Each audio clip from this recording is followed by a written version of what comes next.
apa yang telah Anda dengar tentunya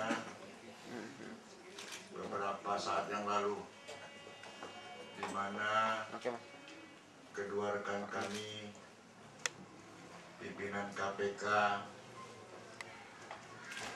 yang non-aktif telah dilakukan upaya paksa penahanan oleh penyidik. Menjawab pertanyaan-pertanyaan Anda semua, maka tentunya kami pimpinan KPK saat ini merasa suatu keprihatinan atas dikenakannya upaya paksa penahanan terhadap kedua rekan tersebut. Dari KPK sendiri tentunya akan memberikan bantuan hukum secukupnya, dan sekarang biro hukum kami juga sudah ada di sana, dan tentunya dari kami juga akan memberikan masukan-masukan kepada biro hukum untuk dilakukan pembelaan terhadap tindakan upaya paksa penahanan itu sesuai dengan ketentuan undang-undang yang berlaku.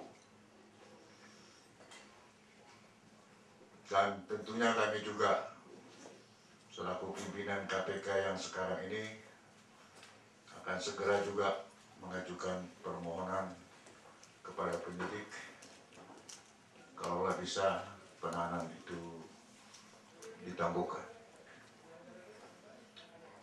Itu saja, mungkin ada tambahan dari Bapak. Pimpinan KPK yang non-aktif telah dilakukan upaya paksa penahanan. Jadi pada dasarnya anggotanya, menurut Bapak, upaya paksa penahanan ini akan mengganggu tidak konstruksi hukum yang sedang dibangun di MK, di mana KPK sebagai pihak terkait dan Pak Chandra Bibit sebagai pemohon yang mau nggak mau harus hadir dalam setiap kali sidang. Menurut Bapak ini akan mengganggu konstruksi hukum yang sedang dibangun? Saya tidak menjawab karena itu tentang pendapat, ya. Saya tidak bisa bicara tentang pendapat saya, begitu. Ya, tentunya kita lihat saja perkembangan selanjutnya. Kami belum menerima surat perintah penahanan ataupun berita acara penahanan yang sekarang biro hukum sedang pergi ke sana untuk mendapatkannya. Dari situ nanti kita akan lihat pasal-pasalnya. Jadi jangan berandai-andai dulu. Pak, Oke lah, cukup ya. Bapak menyerahkan rekaman ke MK pada hari Selasa nanti. Oh, tentang suatu penetapan di sidang majelis MK, ya. Cuma tentunya kita nanti akan meminta surat penetapan yang lebih konkret secara tertulis dan kita akan serahkan. Apakah KPK yakin penyerahan rekaman kepada MK nanti akan membalikkan, artinya bisa membantu kriminalisasi yang menimpa? Saya tidak bicara soal yakin tidak yakin, saya hanya melaksanakan perintah daripada Mahkamah Konstitusi. Pak, Pak, saya menanyakan pada prinsipnya kan rekaman ini atau transkrip ini digunakan dalam proses penyidikan oleh polisi. Nah, sampai saat ini polisi belum meminta. Apakah KPK akan menyerahkan selain yang akan diserahkan ke MK juga? Sementara ini yang sudah meminta kepada kami adalah MK. Selanjutnya nanti kita lihat perkembangan lebih lanjut, sebagaimana yang sudah saya sampaikan sebelumnya. Kalau ada permintaan dari penyidik, tentunya juga kita serahkan. Pak, apakah Anda melihat penahanan ini sebagai upaya politis dan Saya nggak akan tanggapi pertanyaan mutu karena kamu sudah menyebut politis, karena saya tidak jelas mengenai masalah politik. atau janggal gitu, Pak? Lain?